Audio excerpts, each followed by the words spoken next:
Hello friends, K കിച്ചണിലേക്ക് എല്ലാവർക്കും സ്വാഗതം. ഇന്ന് നമുക്ക് വളരെയധികം രുചിയുള്ളതും വെറൈറ്റിയുമായ ഒരു ബട്ടട്ട വടയുടെ റെസിപ്പി ഉണ്ടാക്കാം. അതിനുവേണ്ടി ഞാനൊരു ബോളെടുത്ത് അതിലേക്ക് നമുക്ക് 1 കപ്പ് കടലമാവ് ഇട്ട് കൊടുക്കാം.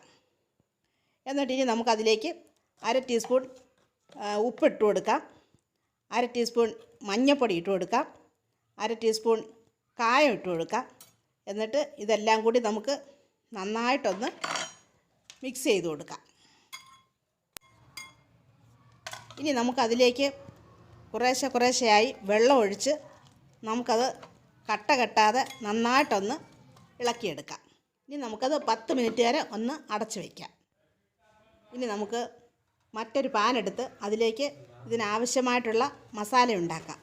അതിനുവേണ്ടി ഞാൻ 2 ടീസ്പൂൺ എണ്ണ ഒഴിച്ച് കൊടുത്തിട്ടുണ്ട്. അതിലേക്ക് നമുക്ക് കടുക് ഇട്ട് കൊടുക്കാം.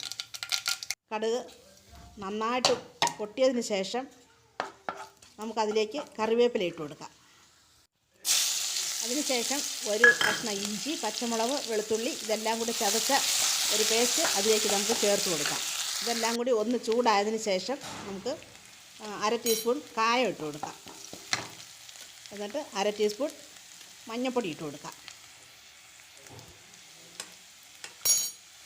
എല്ലാം കൂടി നമുക്കൊന്ന് നന്നായിട്ട് മിക്സ് ചെയ്ത് കൊടുത്തതിന് ശേഷം നമ്മൾ പുഴുങ്ങി ഉടച്ച് വെച്ചിരുന്ന ഉരുളക്കിഴങ്ങ് അതിലേക്ക് ചേർത്ത് നന്നായിട്ട് ഒന്ന് മിക്സ് ചെയ്യും. നമ്മളിതിൽ ഇഞ്ചി, വെളുത്തുള്ളി, കായം ഇതൊക്കെ ചേർക്കുക കൊണ്ട് നമുക്ക് ഗ്യാസിൻ്റെ അസുഖങ്ങളൊന്നും ഇതിലുണ്ടാകത്തില്ല. ഇനി നമുക്ക് 1/2 ടീസ്പൂൺ ഉപ്പിട്ട് കൊടുക്കാം, 1/2 ടീസ്പൂൺ പഞ്ചസാര ചേർത്ത് കൊടുക്കാം, സ്വല്പം ഗരം മസാല ഇട്ട് കൊടുക്കാം, 1 മുറി നാരങ്ങ ചേർത്ത് നല്ലതുപോലെ നമുക്കൊന്ന് ഇളക്കി നമുക്കൊന്ന് തണുക്കാൻ വേണ്ടി വയ്ക്കാം. നമുക്കിത് സോസിൻ്റെ കൂടെ കഴിക്കാനും ഗ്രീൻ ചട്നിയുടെ കഴിക്കാനും വളരെ സ്വാദുള്ളതാണ്. കുട്ടികൾക്കെല്ലാം വളരെ ഇഷ്ടപ്പെടും. ഇനി നമുക്കൊരു പാൻ അടുപ്പിൽ വെച്ച് അതിനകത്ത് ഞാൻ എണ്ണ ഒഴിച്ചിട്ടുണ്ട്. എണ്ണ ചൂടായിട്ടുണ്ട്.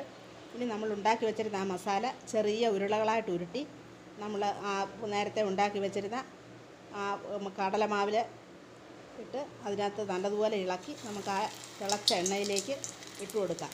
ഒരുപാട് തിളച്ച എണ്ണയിലിടരുത്, മീഡിയം സൈസിൽ ചൂടാകുമ്പോൾ തന്നെ ഇട്ട് കൊടുക്കണം, അല്ലെങ്കിൽ അതിൻ്റെ പുറം കരിഞ്ഞു പോകും.